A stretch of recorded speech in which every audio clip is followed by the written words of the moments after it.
D'où vient ce mème?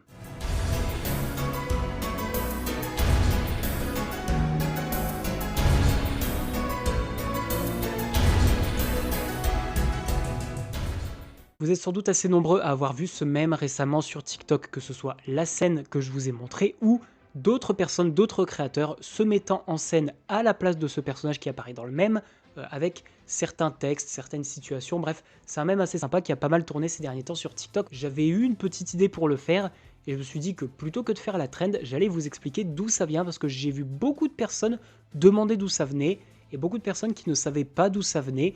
Et vu que moi, ça vient de littéralement ma série de jeux vidéo favorite, je me suis dit que ce serait intéressant de vous l'expliquer. Oui, ça peut être étonnant quand on voit mon décor de se dire que FNAF c'est pas ma série de jeux vidéo préférée, non, c'est la numéro 2.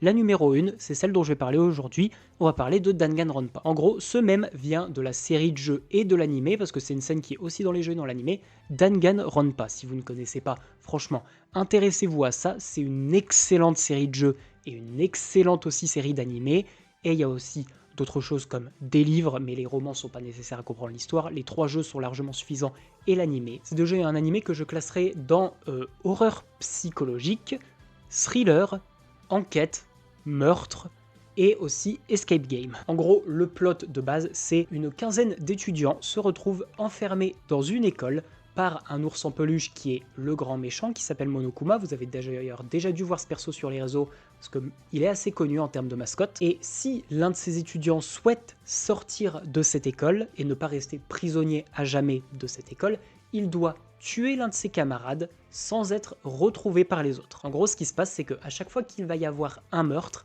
un procès de classe va avoir lieu. Et durant ce procès de classe, tous les éléments qui ont été trouvés par les différents élèves pendant l'enquête vont être mis en commun durant une sorte de tribunal, et à la fin de ce tribunal, les élèves vont devoir voter pour quelqu'un qu'ils pensent être le coupable. S'ils trouvent le coupable correct, alors le coupable du meurtre sera exécuté et les autres s'en sortiront mais seront toujours emprisonnés dans l'école. Par contre, s'ils se trompent, ils seront tous exécutés et le coupable qui a réussi son coup s'en sortira et pourra donc sortir de l'école et aura éventuellement aussi une récompense. C'est plus ou moins les mobiles que Monokuma va mettre en place. Des mobiles qui encouragent à tuer.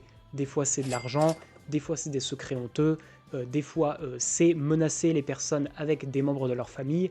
Bref, encore une fois, j'ai pas tout développé, jouez au jeu ou regardez des let's play si ça vous intéresse, ou regardez l'animé, c'est plus simple, mais c'est vraiment très intéressant. Et donc la fameuse scène que vous voyez tous dans ce mème avec la musique qui a été rajoutée, c'est l'une des cinématiques d'exécution du premier jeu et de l'animé. Par contre, je vais pas vous dire ce qui arrive réellement à ce personnage, car c'est l'un des persos les plus importants du premier jeu, et c'est aussi un gros plot twist de l'histoire, donc je vais pas en dire plus, mais voilà. Encore une fois, franchement, intéressez-vous à Danganronpa, c'est pas pour rien que c'est ma série de jeux favorite, c'est vraiment excellent, à chaque fois le scénario est super bien écrit, à chaque fois vous trouvez pas forcément le coupable et au final ça vous retourne le cerveau quand vous comprenez tous les éléments qui se sont produits pour arriver au meurtre et à comment le meurtrier a mis en place son plan, a réfléchi, a disséminé des indices ou des faux indices pour vous emmener sur des fausses pistes. Vraiment, à chaque fois, il y a des révélations de fou, que ce soit sur le coupable du meurtre ou aussi sur le lore de fond de la série, parce qu'il y a aussi beaucoup de lore sur pourquoi ils sont enfermés dans une école, qu'est-ce qui se passe dans le monde extérieur, qui est réellement Monokuma, bref.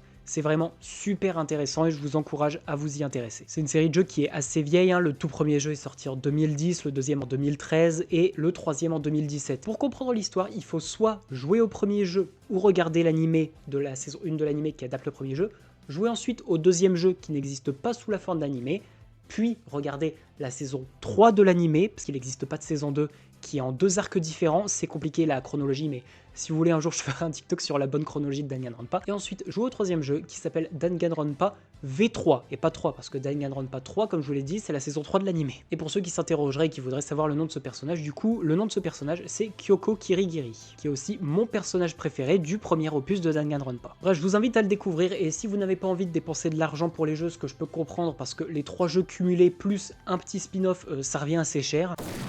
Donc si ça vous intéresse, je vous conseille de me suivre sur ma chaîne puisque je ferai ces jeux en vidéo. Par contre, si vous n'avez pas envie d'attendre, ce que je peux comprendre, je vous conseille d'aller sur la chaîne de rediff du créateur de contenu Farod, puisqu'il a fait tous les Danganronpa en live du premier au dernier.